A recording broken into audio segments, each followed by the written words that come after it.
Mi nombre es Leonardo Maldonado, soy de Administración de Empresas y a continuación voy a realizar la presentación de mi mapa conceptual de Fundamentos de Administración del Actividad 2, Módulo 1, de los capítulos 8 al 12. Vamos a comenzar a hablar de lo que es Fundamentos de Administración. Eh, yo organicé la información por capítulos. Vamos a comenzar con el capítulo 8, que se refiere a los conceptos de calidad y de eficiencia. Dentro de este capítulo encontramos dos temas importantes que son la lucha por lograr la calidad y la lucha por la eficiencia. En primera instancia vamos a hablar de lo que es la lucha por lograr la calidad y nos comenta que pues, la calidad puede definirse como la característica intrínseca de un producto o de un servicio que logra la aceptación y satisfacción de un usuario, cliente o consumidor. Dentro de este tema hablamos también de lo que es calidad total y ellos se refieren a que es una expresión que se usa para significar el conjunto de factores que por su adecuación e idoneidad concurren a la producción de un bien o la prestación de un servicio. Entonces, podríamos primero decir que en lo que es cuestión de calidad, ¿de dónde nace la calidad? Dentro de las lecturas decía que la calidad eh, nace a partir de un número de necesidades que han surgido pues por medio de la evolución del hombre. A medida de que el hombre va evolucionando, pues van surgiendo nuevas necesidades y con ello se va refinando a medida del tiempo pues sus gustos. Entonces, digamos que por ello también se exige un poco más de calidad.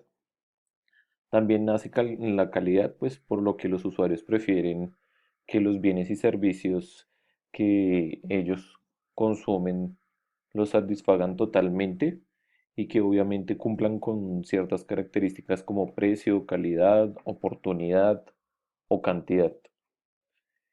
Em, en cuestiones de calidad también hablamos que pues, las empresas, uno de sus esfuerzos grandes es tratar de que sus servicios y productos tengan la mayor calidad posible. Por ello, entonces, se habla de una competencia por medio de la calidad, ya sea de un producto o de un servicio. Y esta competencia se puede dar también por medio de características. Y esas características pues deben conllevar a una buena calidad. Eso es, digamos, lo que nosotros hablamos en cuanto a calidad. Cuando hablamos de calidad total, ellos se refieren al hecho de que todo producto o servicio, para tener una calidad, debe tener un proceso. Tiene un proceso, digamos que industrial, ya sea ensamblando o tiene un proceso de línea para realizar un producto final. Una calidad total es cuando esos procesos que también deben llevar una supervisión y un control, ahí es donde interviene el control de calidad, debe estar ligado también a la calidad. Entonces, cuando todos esos procesos tienen, digamos que su mejor estándar y se hace unos buenos procesos, se llega a un producto final, no solo con calidad, sino con una calidad total. A los procesos nos podemos referir, digamos, a controles estadísticos, cuando, digamos, hay un conteo de productos, cuando se buscan imperfectos dentro de este control estadístico y pues obviamente con la finalidad de que esos productos imperfectos se puedan estudiar, investigar y mirar de qué manera se puede corregir los imperfectos para tener una producción, un producto de buena calidad. Digamos que otro proceso dentro de la calidad total es el control de seguridad del producto, que consiste en asegurarse de que el producto o el servicio pues cumpla con las características específicas y no tenga ningún daño a las personas o a las cosas.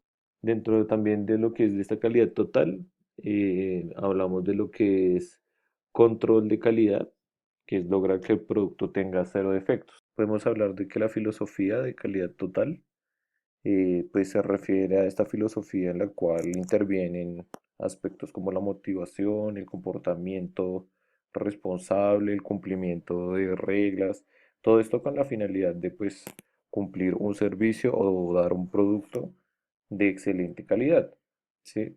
Hablamos de que esta filosofía de calidad total interviene en aspectos como la responsabilidad, en donde pues cada quien debe cumplir con los deberes que que le corresponden.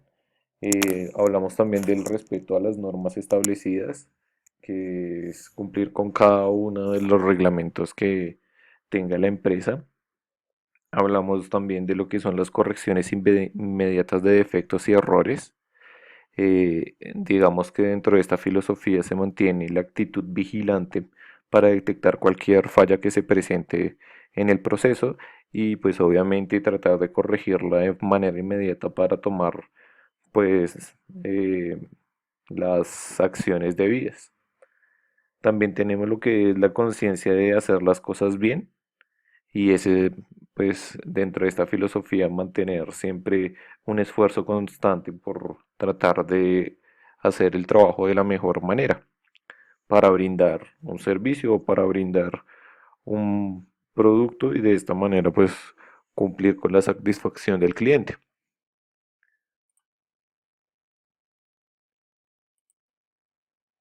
Dentro de este tema también hablamos de lo que son los círculos de calidad y a esto se refieren las lecturas, digamos que eh, la organización de los círculos de calidad puede ser de muy variados tipos, siendo los más aconsejables la utilización en primer término de los grupos primarios, jefes y sus inmediatos, y colaboradores. Y en segundo lugar, utilizar la organización de círculos de calidad para el estudio y el análisis de problemas específicos. ¿A qué nos referimos con círculos de calidad? Eh, Hablamos, digamos que grupos en los cuales se involucran pues todas las personas dentro de una empresa. Estos grupos pues digamos que manejan una manera jerárquica. Entonces hablamos de un primer grupo en el cual interviene el jefe y sus inmediatos y los colaboradores. De ellos que están encargados del análisis, de la estrategia, de la guía de todas las cosas, interviene, de ellos nace también otro segundo grupo, en los cuales se encuentra lo que son el círculo de calidad. Y ahí el círculo de calidad, pues a lo que se dedica es analizar los posibles fallas que hay dentro de la actividad de la empresa y corregirlas de manera inmediata. Estos círculos pues también lo que hacen es se proponen soluciones para los problemas que se encuentren. A esto lo que ellos le llaman dentro de estos círculos que se manejan de forma jerárquica, una administración participativa.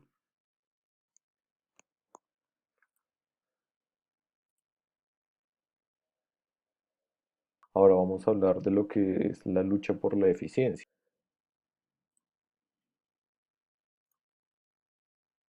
Y decimos que, bueno, la lucha por la eficiencia, nos comentaban que el objetivo de la administración científica es lograr la eficiencia en los procesos administrativos de tal manera que la producción de los bienes o prestación de los servicios se alce con mayor grado de satisfacción, de economía, de esfuerzo y de rendimiento.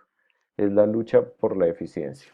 Digamos que la eficiencia se ha definido como el logro de las metas propuestas con menor costo, menor esfuerzo y el máximo rendimiento. A eso le podríamos llamar eficiencia.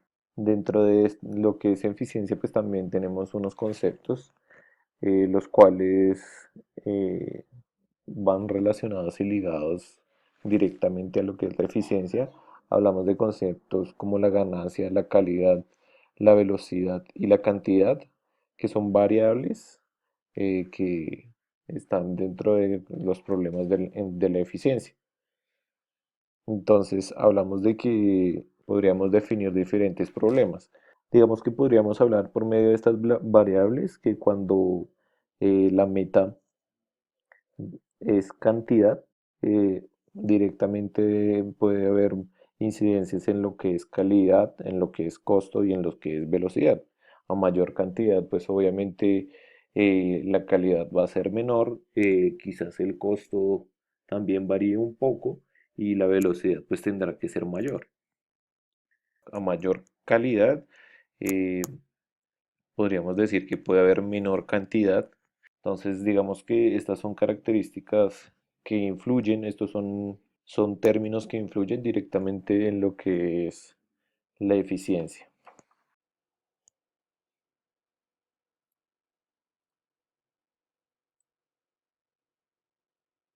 Bueno, también hablamos de lo que es la eficiencia técnica, administrativa y personal. Esta es como una manera de entender el significado de eficiencia administrativa en términos de el sector privado. Para ya hablar de términos de eficiencia administrativa en el sector público, pues intervienen otras variables que vamos a ver más adelante. Hablamos de eficiencia técnica, vamos a comenzar hablando de eficiencia técnica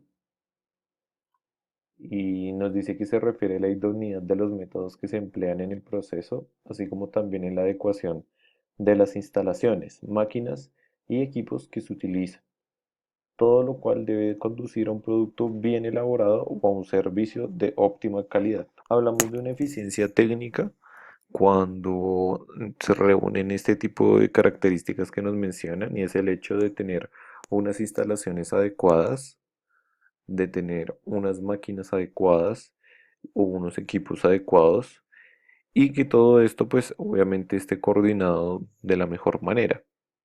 A esto nos lleva como resultado un servicio o un producto de óptima calidad. Vamos a hablar de lo que es la eficiencia administrativa y se refiere a las técnicas aplicadas en el proceso administrativo, al alto grado de racionalidad en la planeación, organización, dirección y control del trabajo. A lo que se refiere la eficiencia administrativa es al hecho de planear de forma racional, organizar y dirigir todo el trabajo, además de también, bueno, tener un control de trabajo de toda la parte técnica. Hablamos también de lo que es entonces eficiencia personal.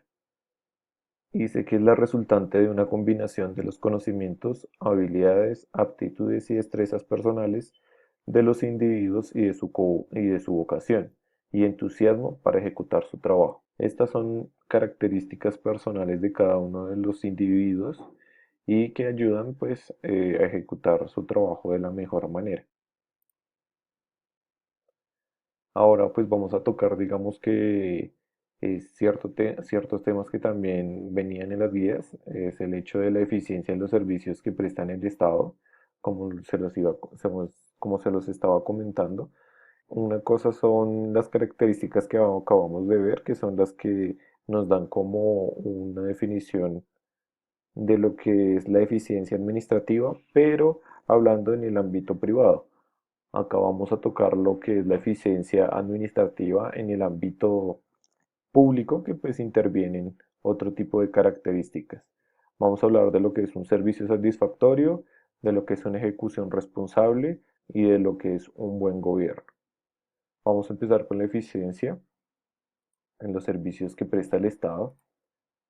Y dice el autor que la eficiencia en administración pública se puede apreciar si tiene un servicio satisfactorio, si hay una ejecución responsable y si existe un buen gobierno. A esto nos referimos de que no solamente debe haber una actividad racional digamos, de toda la parte material, sino también debe haber una actividad racional de la parte de la comunidad. Hablamos de que debe haber una planeación estratégica para las necesidades que tenga la comunidad. Aparte, obviamente, de tener un orden con toda la parte material, un orden con toda la parte social y todo un proceso político que, pues combinados con todas las reglas de la ética, ayudan a tener una eficiencia administrativa en la parte pública.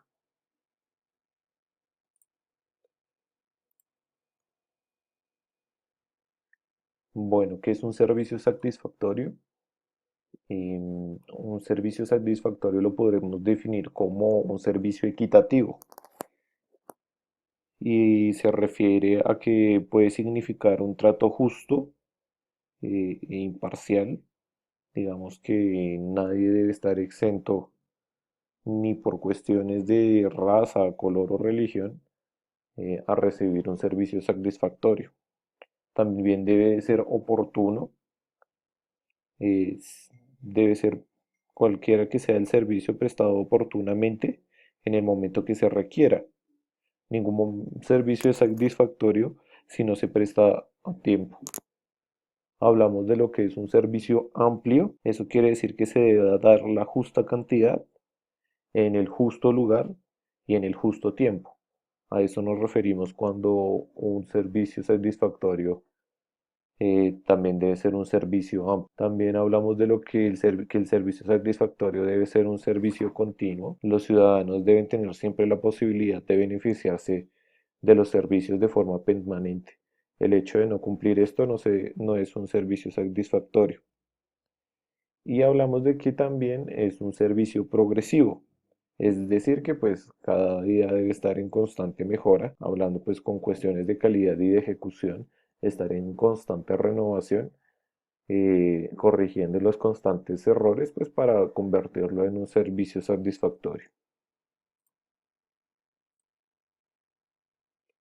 Ahora vamos a hablar de lo que es una ejecución responsable y nos dice que una ejecución responsable significa que la administración es bien dirigida de tal manera que el esfuerzo conjunto de las diferentes instituciones exprese el deseo de la sociedad democrática. Nos podemos referir a una persona que eh, debe saber aplicar las leyes y debe no solo aplicarlas, sino también trabajar en conjunto con otras personas pues para la solución de problemas. Esto con la finalidad de proponer y alcanzar pues los objetivos y obviamente darle lo mejor a la comunidad.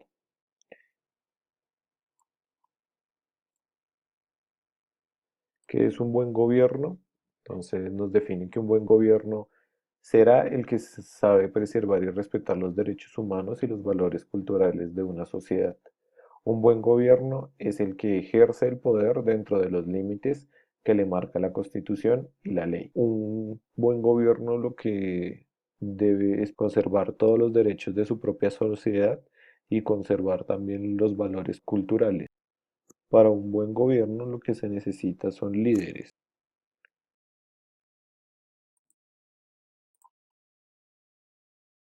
Bueno, ahora vamos a hablar del capítulo 9, tiempos prehistóricos. En este capítulo nos menciona que los antecedentes más lejanos sobre las prácticas administrativas coinciden con las formas más primitivas de organización familiar, cuando la vida fue exigiendo una distribución de tareas entre sus miembros y la capacitación de estos para desempeñarlos. Las primeras empresas fueron pues aquellas para cazar, pescar y recoger frutos, especialmente en las agrupaciones nómadas.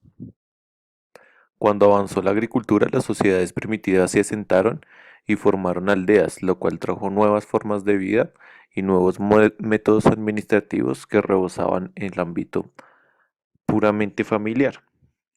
Digamos, la administración en tiempos prehistóricos es de suponer que desde un principio se ha ejercido la administración. Hablamos que en la antigüedad el hecho de realizar algún trabajo de forma racional implicaba que esta tarea tuviera una práctica administrativa. Hablamos de que estas son, pues, se presentaban bajo grupos o organizaciones familiares en donde esas organizaciones tenían una cabeza o estaban bajo el mando de un jefe. Cuando los primitivos pues comenzaron a ir evolucionando, irse desarrollando, uno de los ámbitos en los cuales se desarrollaron fue la agricultura y la domesticación de animales. Con el tiempo y con la evolución se fue especializando las tareas, pues se hizo necesario que dentro de los grupos familiares eh, todos colaboraran de alguna manera. Digamos, puntualmente las mujeres se dedicaban en ese momento a las cuestiones del hogar, de la cocina, y el hombre pues estaba dedicado directamente a la caza de animales y a traer el alimento al hogar. Entonces, digamos que dentro de estos tiempos prehistóricos, eh, podemos concluir que las prácticas administrativas se iniciaron desde el momento en que se comenzaron a realizar con raciocinio los trabajos o se comenzó a tener una planeación de las cosas.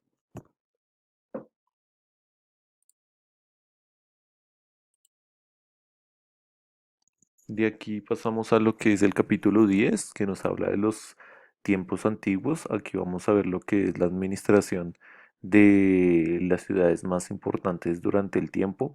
Vamos a hablar de lo que es el antiguo Egipto, Mesopotamia, India, la antigua China, los griegos y los romanos, que son los que más han influenciado a nivel administrativo. Entonces, en principio vamos a hablar de lo que es la administración en el antiguo Egipto. El río Nilo, el hecho geográfico que más influencia ejerció en los aspectos económicos de Egipto y en la caracterización de su organización política y administrativa. Se puede identificar en Egipto antiguo formas de administración industrial y administración basadas en una organización de burocracia que constituyen antecedentes de las funciones y principios administrativos de hoy. Geográficamente tenía una ventaja y era el hecho de que estaba pues ubicado al lado de uno de los ríos más importantes, que es el río Nilo. Ellos aprovechaban el hecho de que este río tenía ciertas inundaciones y con eso pues comenzaron a desarrollarse y a sobrevivir de la agricultura. También estaba lo que era la práctica de la ganadería, que eran como los principales ejercicios de los negocios o los principales ingresos de riqueza de los egipcios. Y a partir de ahí, pues entonces comenzaron a desarrollar formas industriales, sociales y artísticas que aún siguen siendo, pues, eh, antecedentes importantes. A partir de eso, pues, de esa evolución, en cuanto a organización de burocracia, se ha evidenciado que pues en Egipto había una serie de cargos en donde pues ya había una especialización de las labores, entonces digamos que podríamos ya encontrar zapateros, perfumeros, archiveros que tenían funciones específicas. El río Nilo obligaba a que tuvieran un manejo de, de algunas necesidades. El hecho de que tuviera unos ciclos de inundación y de sequía hacía que ellos buscaran la forma de regular, de almacenar, de distribuir, de comercializar las cosechas y con ello de desarrollar y construir canales, diques y organizar los viajes fluviales y marítimos que permitían la expansión del imperio. Esto ayudó pues a que Egipto se desarrollara de una buena manera.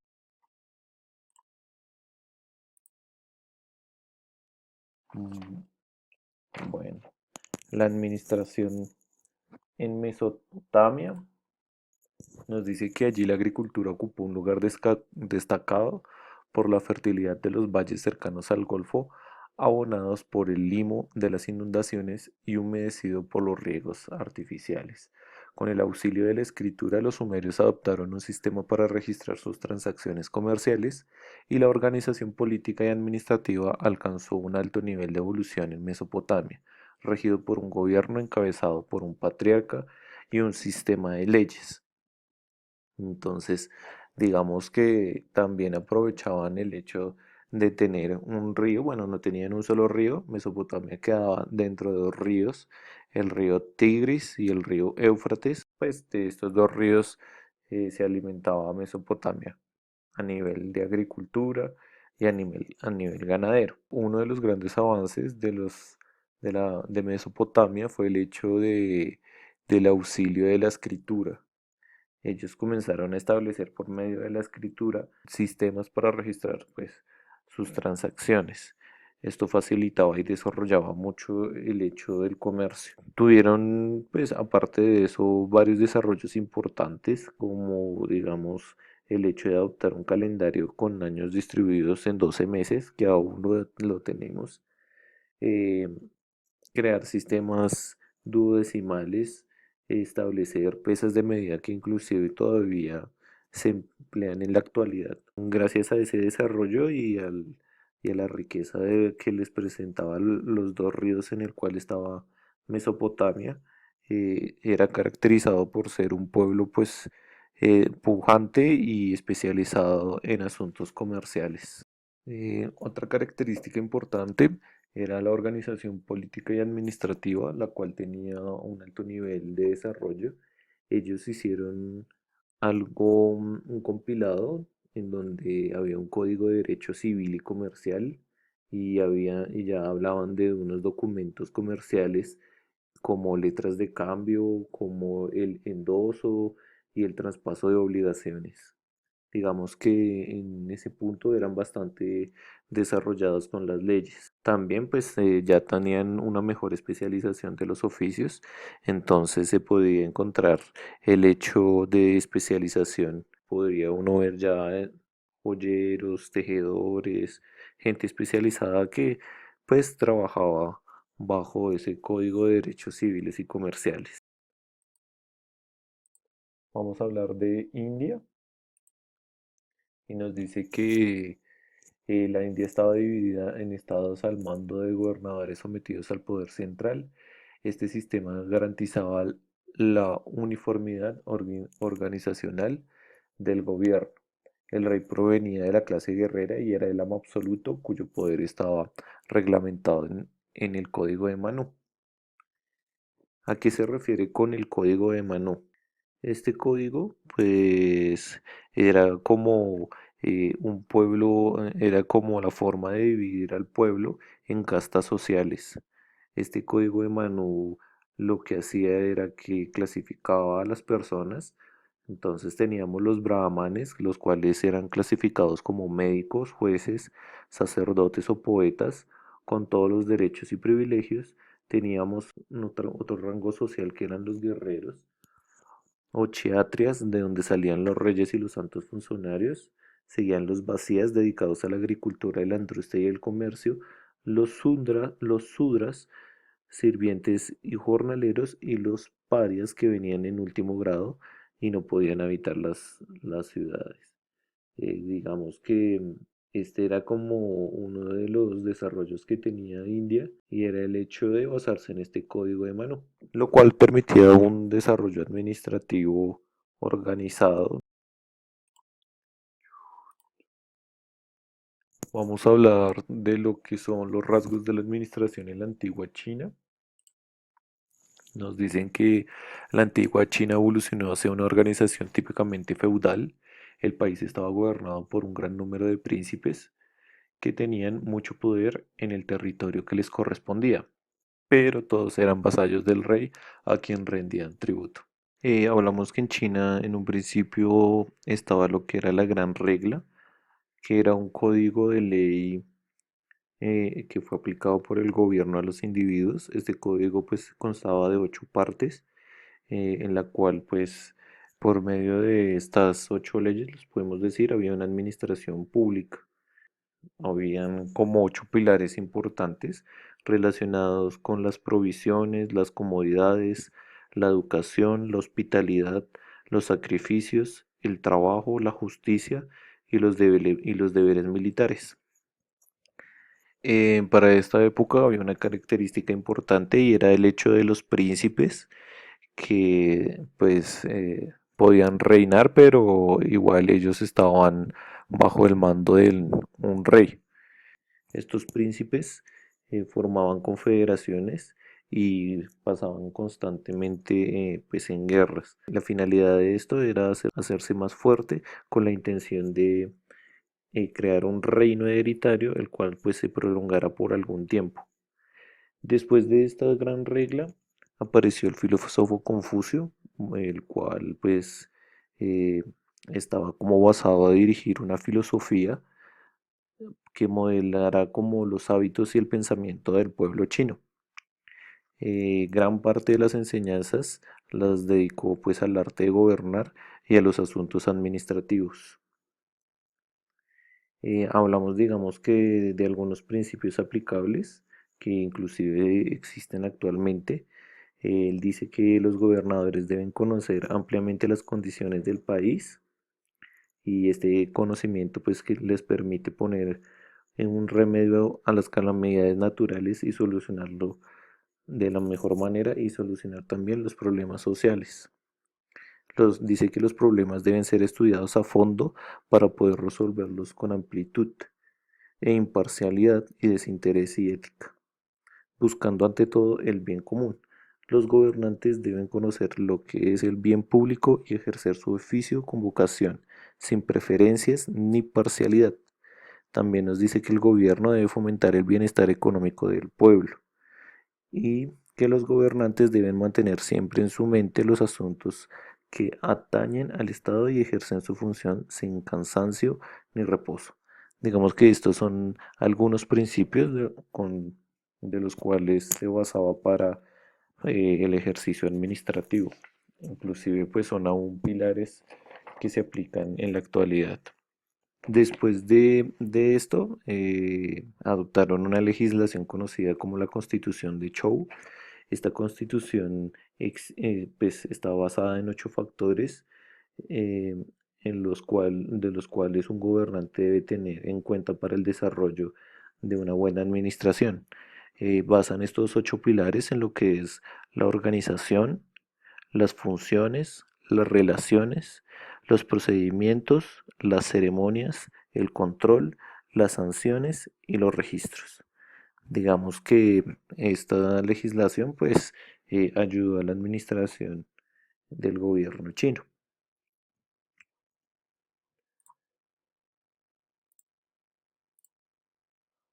Ahora vamos a hablar de las teorías filosóficas y políticas de los griegos y sus relaciones con la administración. Dice que al aproximarnos a los pensadores legisladores y gobernantes de aquel pueblo, podemos deducir teorías, principios y prácticas administrativas que constituyen antecedentes valiosos para las concepciones administrativas modernas. Las teorías filosóficas griegas son uno de los pilares importantes de la administración. Podemos decir que, por ejemplo, Platón, el cual pues hablaba bajo su libro La República, dejó varias enseñanzas sobre la racionalización del trabajo.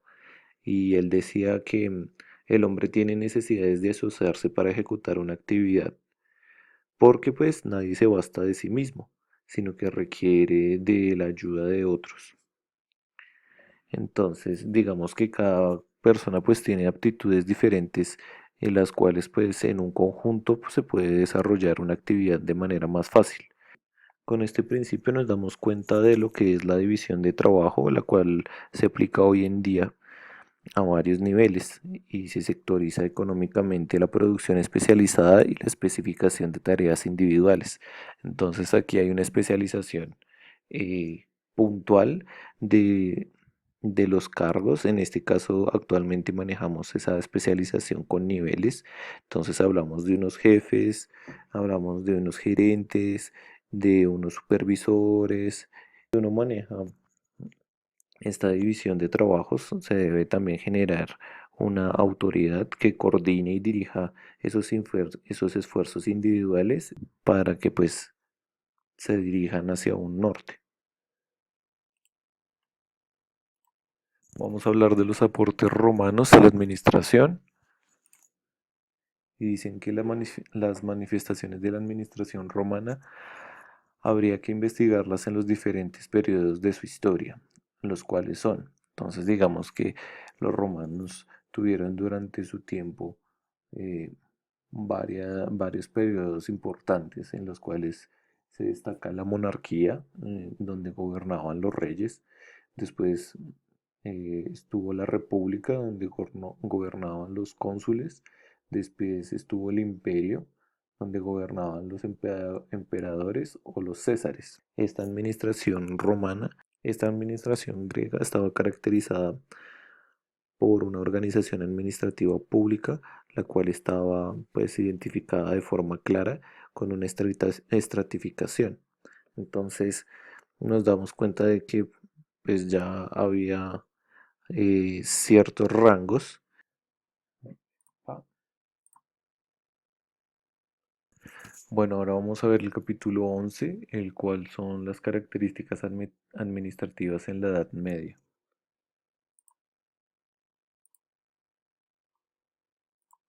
Vamos a hablar del feudalismo y sus características más notables. El feudalismo se caracterizó por la formación de los feudos compuestos por tierras en donde ejercía su dominio un señor conocido como con el nombre del señor feudal. Y también nace la formación de una nueva clase llamada de los siervos de la gleba. Bueno, digamos que el señor feudal generalmente vivía en un castillo con su familia. Ahí pues obviamente tenía criados y los siervos que tenía a su servicio. Estos señores feudales dividían la tierra, tenían tres tipos de tierra. Hablábamos de las tierras señoriales, de las tierras sensuales y de las tierras comunales. Las señorales pues eran explotadas directamente por el señor feudal y ahí trabajaban los siervos. Tenemos las tierras sensuales, las cuales se le prestaban a los campesinos a cambio de tributos y protección para que las trabajaran.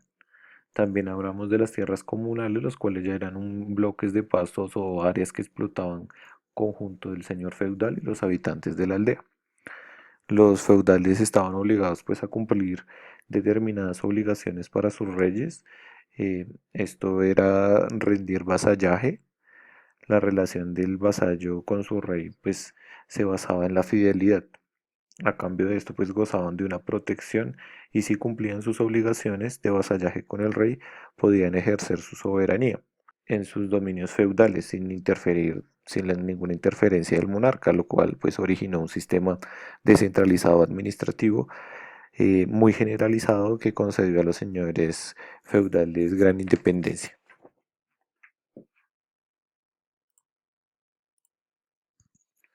Vamos a hablar de los gremios artesanales y las asociaciones de comerciantes.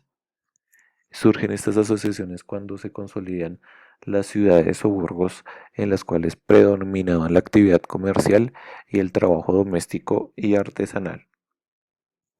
eh, pues este estaba caracterizado por un aprendiz, el cual pues determinaba un oficio y en ese oficio se especializaba un maestro el cual le enseñaba a ese aprendiz.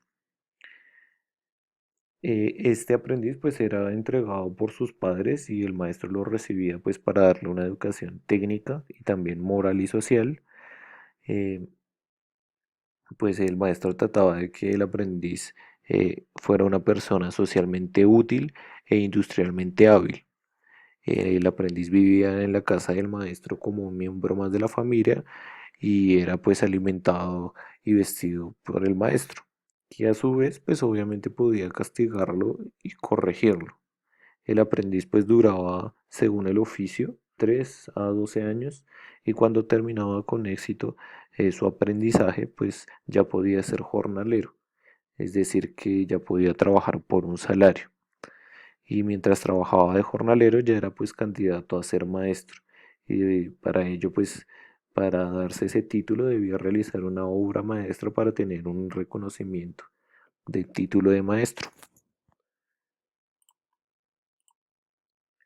Vamos a hablar de el burgo medieval. Dice que el burgo medieval estaba conformado de la siguiente manera. La ciudad propiamente estaba situada dentro de las murallas. La parte de afuera de las murallas se denominaba suburbio. El radio de acción del burgo medieval se extendía generalmente a un territorio circundante aún en unos 4 kilómetros por fuera de esas murallas. Digamos que el burgo se convirtió en el centro de la manufactura y del comercio. Así fue como se fue separando el trabajo entre la ciudad y el campo. Los señores tenían gran influencia sobre los burgos, pero a medida que estos crecían, se iban independizando de los señores feudales y se dieron pues su propio gobierno. Vamos a hablar de lo que es la Iglesia Católica, lo cual respecta a su organización administrativa, la Iglesia llegó a configurar un sistema centralizado con un jefe a la cabeza, el cual es el Papa. Después del Papa está el obispo y después del obispo está el párroco. La Iglesia constituyó un sistema administrativo muy extenso. Ejerció por muchos siglos el gobierno eclesiástico y también el gobierno civil dentro de los territorios que poseía. Digamos que la Iglesia Católica se caracterizaba, tenía características sobresalientes en su sistema administrativo. Ellos desarrollaron un sistema de autoridad jerarquizado, pues tenían los niveles de papa, obispo y párroco. La promoción sistemática de sus autoridades con base en rangos y en méritos, tenían controles descentralizados con base a la distribución geográfica, tenían una formación especializada de sus miembros, una autorización de asesores y consejeros por áreas específicas y una distribución del trabajo en tribunales y organismos especializados. Ahora vamos a hablar de lo que son la fundación y la administración de comunidades religiosas.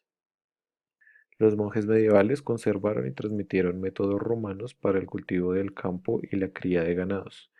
Favorecieron, pues obviamente, a las industrias. Digamos que el hecho de estos monjes fue ingresar ciertos conocimientos relacionados con el arte. Digamos que habían artesanos los cuales estaban encargados de construir diques y canales, de abrir caminos y de administrar, digamos, los monasterios. También estaban especializados en ocasiones para administrar todo lo que tenía que ver con la parte agraria, manufacturera y artesanal, lo cual pues los caracterizaba. Ahora vamos a hablar del capítulo número 12, relacionado con las manifestaciones de la administración en la Edad Moderna y en la época contemporánea.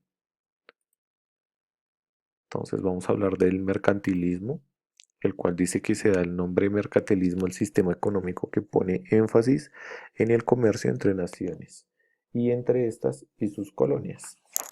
Digamos que una de las características fue que fue notoria la actividad comercial, principalmente el comercio exterior, simultáneamente con el afán de, pues, de riqueza representada principalmente en metales preciosos. Digamos que para esta época el hecho de tener diferentes descubrimientos geográficos que marcaron pues transiciones en la Edad Media, y por lo cual pues eh, el hecho de descubrir nuevas tierras daba como resultado eh, la posibilidad de poder explotarlas y descubrir nuevos pueblos en los cuales pues se encontraban riquezas. Esto pues daba como resultado pues el afán de obtener utilidades, por lo cual se invertía en empresas lucrativas para hacer negocios y acumular diferentes metales preciosos que acrecentaban la riqueza. Digamos que el mercantilismo contribuyó a concebir un Estado fuerte con una autoridad central que pudiera favorecer la expansión del comercio. El hecho de proteger a los mercaderes pues aumentaba el tesoro del Estado. Ahora vamos a hablar del cameralismo. El cameralismo fue un conjunto de técnicas, métodos y procedimientos administrativos practicados por asesores y funcionarios de los gobiernos alemanes, quienes trataron que el Estado fuera más fuerte y eficiente. Esto pues lo que se mostraba era un sistema administrativo basado en un conjunto de reglas, las cuales pues habían sido acordadas por diferentes funcionarios, los cuales pues tenían como finalidad el fortalecimiento del Estado, tecnificar cuentas y registros de tesoros, mantenimiento de las diferentes situaciones financieras, utilización de personales capacitados para los empleos del reino y estricto control financiero mediante controles especializados. Los cameralistas se preocuparon porque se expidieran estas leyes y se reglamentaran las actividades especialmente mercantiles y que se evitaran improvisaciones en el manejo del asunto gubernamental. Procuraron pues también simplificar los trámites oficiales y modernización de la ceremonia del gobierno.